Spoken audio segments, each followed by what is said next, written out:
Today here we have 2000 Nissan Maxima. It goes for the same as a 2003 Nissan Maxima, but okay, this is the most common problem for a Nissan Maxima: misfiring. This is how you tell if and which one of your ignition coils are bad.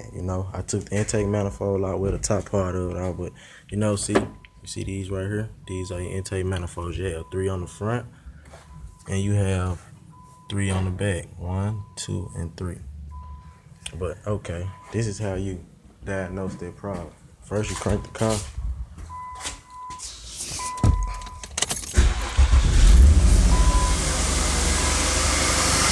When you come back, you pull the ignition coils up.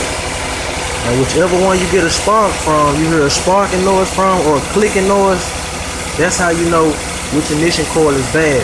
So look, this is what you do. Okay, it's still connected. It's not no missing from that one. You hear that sparking? That's a misfire from that one. That's not good.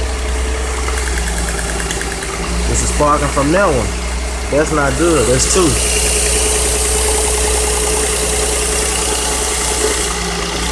Yep, I'm sparking on this.